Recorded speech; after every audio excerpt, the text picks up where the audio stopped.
ஆனால் விவரம் தெரிந்தவர்கள் எதை சாப்பிட்டால் நல்லது, எது ருசியானது, எது உடலுக்கு ஏற்றது என்று பார்த்து பார்த்து சாப்பிட்டு மகிழ்ச்சி அடைவார்கள். அதை போலத்தான் வாசிப்பதில் கூட இங்கே வந்திருக்கிற இளைஞர்கள் இன்றிலிருந்து எதை வாசிப்பது என்று தேர்ந்தெடுத்து படித்தால் இன்னும் 20 ஆண்டுகளில் உங்கள் வாழ்க்கை மகத்தானதாக மாறும் என்பதில் நான் உத்தரவாதம் அளிக்க விரும்புகிறேன். வாசிப்பதில் பல வகை உண்டு.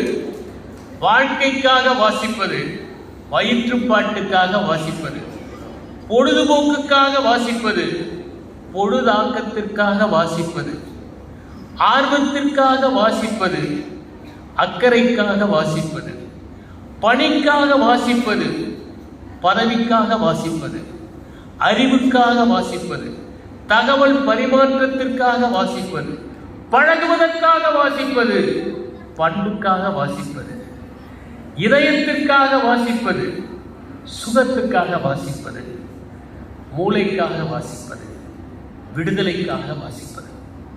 இதில் நீங்கள் எந்த வகையில் வாசிக்கப் போகிறீர்கள் என்பதுதான் உங்கள் வாழ்க்கையை தீர்மானிக்கும். வாழ்க்கைக்காக வாசிப்பது என்பது நாம் வாழ்கிற விதத்தை மேம்படுத்திக் கொள்வதற்காக, நாம் செல்கிற இடங்களிலெல்லாம் பார்க்கிற மனிதர்கள் எல்லாம் காந்தத்தை போல நாம் இழுக்கின்ற அளவிற்கு அறிவை, முதிர்ச்சி, அன்பை, பண்பை பெற்றுக் கொள்வதற்காக.